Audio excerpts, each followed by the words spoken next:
Good morning, everybody. Welcome back for another Tasty Tuesday in my kitchen. And I don't often do breakfast foods for Tasty Tuesday, but I've been thinking about all the amazing foods that are served around the world for breakfast. And it's quite different than what we eat in the United States. Soup, for one thing, is often served for breakfast, especially in Asian countries. And we have discovered some of our favorite foods are breakfast foods.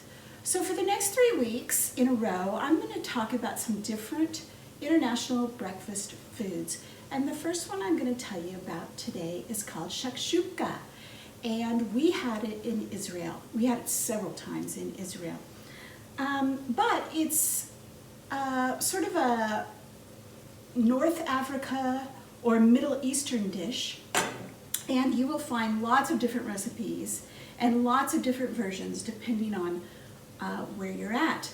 It's also associated with Morocco, and in some countries it has meat in it.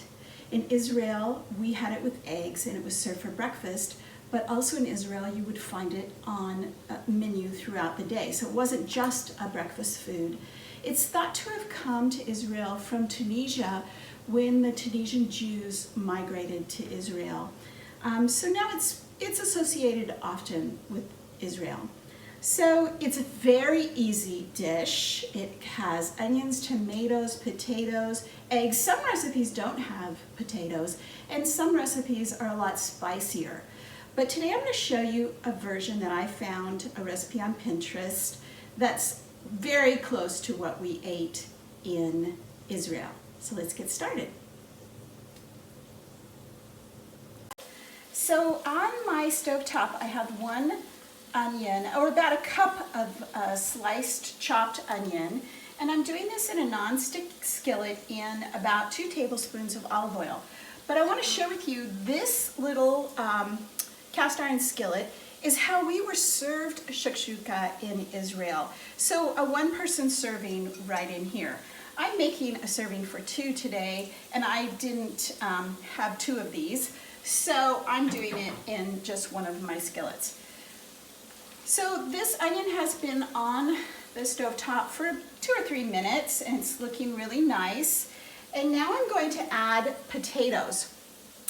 Not all recipes call for potatoes, but we had buttered new potatoes last night for dinner.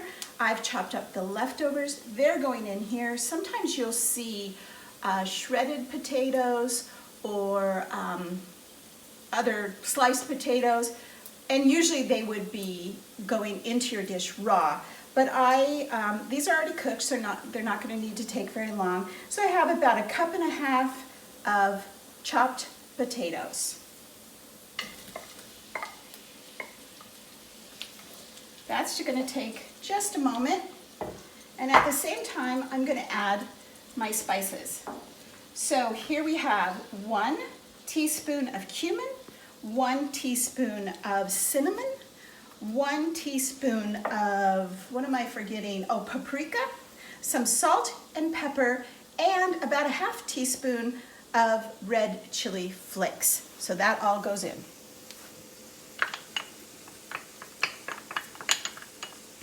Okay, I'm going to let this cook for about 3 minutes, and then I'll show you what's next. Okay, our next ingredient is tomatoes. You can use fresh tomatoes, of course, whole tomatoes chopped, but today I'm actually using diced canned tomatoes that I've drained the majority of the liquid out of. Either one would work fine. Now we're also going to add some tomato paste to thicken it up, and I have 2 tablespoons of tomato paste with about 1 tablespoon of water added. Next, I'm adding 2 chopped garlic cloves. You want to add that towards the end so that it doesn't burn. And a lot of recipes will call for jalapeño, habanero, or other chilies, and some won't call for it at all. I'm adding just a little bit of sriracha, which I had in my fridge. About 2 teaspoons.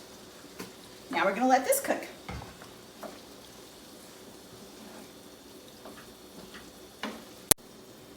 Okay, we're almost done. Such an easy recipe.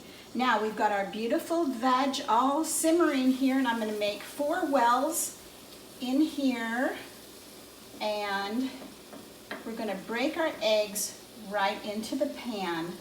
Now, depending on how you like your eggs, if you like them a little harder, you're going to want to put a cover on this. I don't mind them a little runny. I've already broken my eggs into little ramekins here, which just makes it a lot easier to get them into the pan. Here we go. Egg number 1. And like I said before, you'll find versions of this recipe around the world that has meat instead of eggs, or just vegetarian version without eggs at all. But the way we had it in Israel was with eggs. So we're going to let this cook a minute. I'm not going to cover it, and I'll come back and show you the final version. Super easy, super delicious shakshuka. Look how beautiful that is. The eggs have just steamed basically in the beautiful tomato and potato sauce. I saw some recipes where you nestle a hard-boiled egg in here, and I also saw some recipes where you poach the egg separately and set it on top. This is the way we had it in Israel. We're going to enjoy this for breakfast this morning. Very easy recipe from Israel and a lot of other locations. Shakshuka. I hope you'll try it, and I'll see you next Tuesday.